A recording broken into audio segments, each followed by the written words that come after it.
মূল্যের ওষুধের দোকান, সেই ওষুধের দোকানে সমস্ত রকমের ওষুধকে সরকারের পক্ষ থেকে মজুত রাখা, এই সমস্ত দাবির ভিত্তিতে আজকে আমাদের নবদ্বীপ স্টেট জেনারেল হাসপাতালের ডেপুটেশন।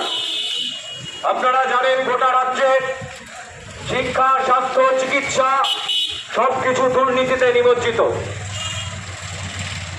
গোটা রাজ্যের চিকিৎসা ক্ষেত্রে সরকারি নির্দেশ অনুসারে খাবারের পরিমাণ এবং মানের উপর নজরদারি রাখতে হবে। চার্জ চালাতে হবে দিনের কোন সময় কোন খাবার কোন। নবদ্বীপ স্টেট জেনারেল হাসপাতালের পরিকাঠামো ও পরিষেবা উন্নয়নের দাবিতে সিপিএমের ডেপুটেশন। হার্টের স্পেশাল হার্ট করা যায়, স্পেশালভাবে চিকিৎসক বাবু যখন দেবে কোন হাসপাতালে অ্যাম্বুলেন্সের রেট কত, নার্সের সংখ্যা বাড়াতে হবে। একজন আয়া দুয়ের অধিক পরিচর্যা রোগী পরিচর্যা করতে পারবে না, পরিষেবা পায় না। হাসপাতালে প্রশিক্ষণ স্থায়ী কর্মী নিয়োগ করে পরিষেবা দিতে হবে। হাসপাতালে ভর্তির পর প্রয়োজনীয় ওষুধ হাসপাতাল থেকে সরবরাহ করতে হবে। উপযুক্ত পরিকাঠামো করে ন্যূনতম 5টি ভেন্টিলেটর সুবিধাযুক্ত আইইউসি চালু করা, আইসিইউ চালু করা প্রাথমিকভাবে অতি দ্রুত high dependent. Nabadwip state general হাসপাতালের পরিকাঠামো উন্নয়ন ও রোগী পরিষেবার মানোন্নয়ন সহ 13 দফা দাবিতে শুক্রবার বিক্ষোভ ও ডেপুটেশন কর্মসূচি পালন করল সিপিএম।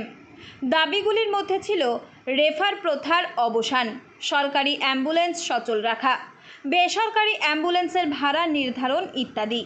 এই হাসপাতাল শুধু নবদ্বীপ নয়, পূর্ব বর্ধমানের বিস্তীর্ণ এলাকার মানুষের চিকিৎসার গুরুত্বপূর্ণ ভরসা। কিন্তু প্রাথমিক চিকিৎসা না করেই রোগী রেফার করার অভিযোগ বহুদিনের। সিপিএমের অভিযোগ, সাধারণ মানুষ সরকারি পরিষেবা থেকে বঞ্চিত হচ্ছেন। হাসপাতালের সুপার ডাক্তার অনূপ ব্যানার্জি জানান, দাবিগুলোর মধ্যে অনেকটাই প্রাসঙ্গিক এবং পরিষেবা উন্নয়নের জন্য হাসপাতাল কর্তৃপক্ষ সচেষ্ট। সিপিএম নেতা বেচুগোপাল সিং রায় বলেন, পরিষেবা কিছুটা উন্নত হলেও দ্রুত দাবি পূরণের আশ্বাস পাওয়া গেছে। যদিও অনেক রোগী ও পরিবারের সদস্যরা হাসপাতালের বর্তমান পরিষেবায় সন্তুষ্ট। আপনারা কি নবদ্বীপ নিয়ে ওই একটা ফেক নিউজ ছাড়া, আমি তারটা খুব কনসিয়াসলি ইউজ করছি, ফেক নিউজ ছাড়া আপনারা কি নবদ্বীপে মেডিসিন নিয়ে কোনো সমস্যা কখনো ভোগ করেছেন? অ্যাটলিস্ট আমার জীবনে please forget the stage beyond 2024। 24 সালের আগের কোনো প্রশ্ন আমাকে করুন, আমি হাত জোড় করে রিকোয়েস্ট করছি 24 অনওয়ার্ডস করুন, আমি তার 100% লায়াবিলিটি নিতে রাজি আছি। সরকারের হসপিটালগুলোতে এখন নিশ্চিতভাবে আমরা এখানে যারা আছি কিংবা বর্তমানে আপনিও এই সবাই তো এই নবদ্বীপের বাসিন্দা, মানে এখন বর্তমানে তার নবদ্বীপের মানুষ, নবদ্বীপের আশেপাশে যে সমস্ত মানুষ নবদ্বীপ রাজ্য সরকারি যে হাসপাতালের উপর নির্ভরশীল, সেখানে দাঁড়িয়ে রাত বিরেতে রুগী এলে ইসিজি তারা পাচ্ছে না। মানে একটা বুকে ব্যথা, বুকে পেন নিয়ে যখন পেশেন্ট আসছে, সে তো একটা নর্মাল ডাক্তারবাবু যে বিষয় সেটা তো ইসিজি। এবার এক্সের ক্ষেত্রে হচ্ছে প্রতিদিন এক্সরে হচ্ছে না, এটাকে একটু ধারাবাহিকতা করা। কারণ আমার হাত পা পড়ে গিয়ে কখন ভাঙবে, আমার পরিবার কখন ভাঙবে। হসপিটালে রোগীদের যে পরিষেবা সেই সংক্রান্ত এবং সামগ্রিক স্বাস্থ্য পরিষেবার উন্নতির জন্য আমরা কতগুলো প্রস্তাব রেখেছি, যে 13 দফা, সেই দাবিগুলো উনি সবগুলোই মেনে নিয়েছেন। এবং যৌক্তিক যে দাবিগুলো এখনই মেটানো সম্ভব, ইসিজি থেকে আরম্ভ করে তারপরে চিকিৎসার বিভিন্ন পরিষেবাগুলো উনি বলেছেন যে না, এগুলো আমরা দ্রুতই করে ফেলবো, এগুলো সমস্যাগুলো আমরা মেটাবো। কিছু সমস্যার দিকে আমরা এগোচ্ছি, মেটানোর দিকে এগোচ্ছি, তার প্রসেসিংয়ের মধ্যে আছে। এবং কিছু দাবি আছে, যেটা যেমন হাই ডিপেন্ডেন্স ইউনিট বেড, এটা খুব গুরুত্বপূর্ণ, আইসিইউ বেডকে গুরুত্বপূর্ণ।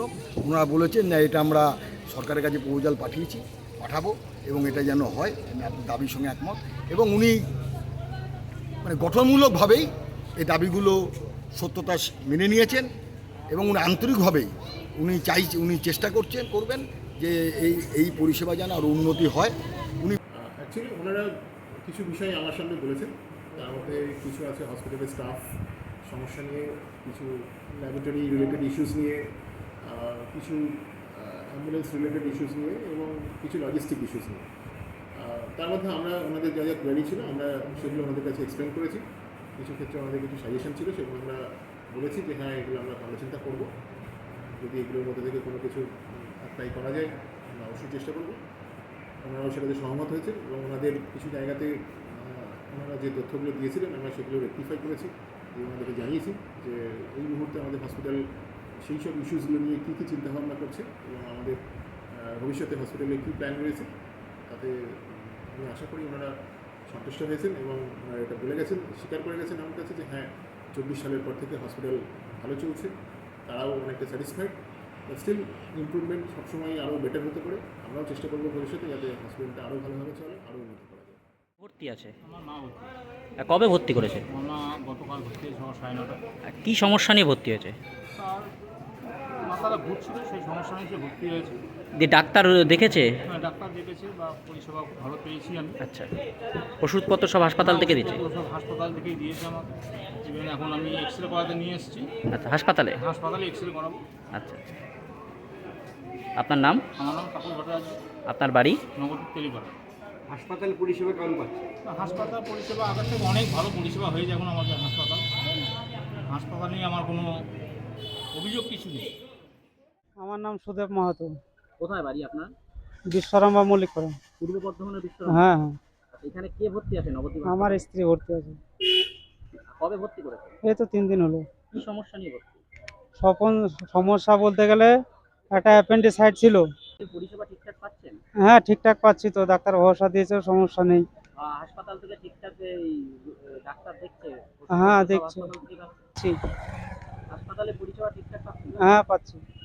আপনার নাম? আমার নাম সুদেব মাহাতো।